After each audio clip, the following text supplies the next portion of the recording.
Iti Damdamag Region 2, Innovation Hub kan Provincial Hub makatulong kadag iti Manalon inyuswat ti lokal a gobyerno ti Cagayan.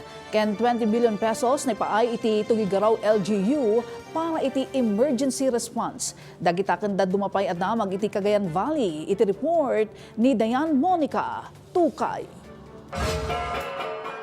Iti Cagayan, papapigsaan ti probinsyal a gobyerno ti panakaaramat ti siyensya ken teknolohiya tapno mapapintas ti produksyon dagiti Manalon ng runa itanga adda ti climate change.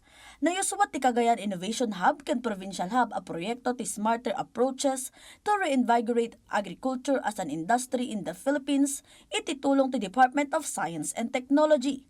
Tinasawa proyekto ket mga ipaay tinapatag nga impormasyon kadagiti Manalon kas iti climate data, crop monitoring, ken dumapay.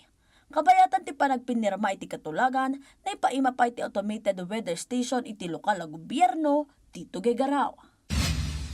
Iti Isabela, agarple magasot ang Manalon ti Alicia Isabela ti nakipasat iti nabaligi a Harvest Festival ti Alicia Mabango Premium Rice kasuporta iti Vision ti Mabango at Palay milyonaryong negosyo.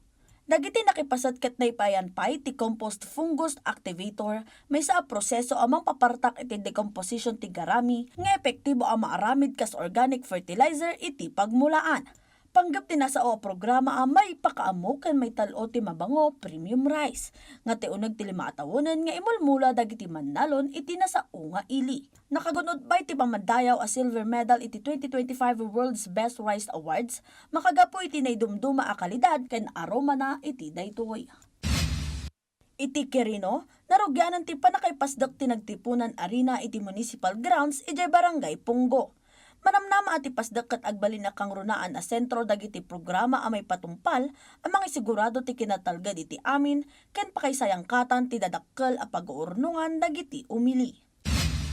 Iti Tugigaraw, nakaawat ti lokal a gobyerno ti 20 million pesos agatad nga assistance manipod iti Department of Science and Technology para iti emergency response.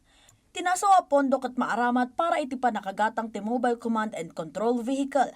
May sa high-tech alugan nga agserbikas Mobile Command Center para iti disaster response ken emergency operation. Ito po ay kakaiba sa mga usual communication vehicle kasi marami pa siya na pwedeng ikabit tulad po ng triad system para naman kung merong na abutan na may sugat, pwede namang i-treat doon.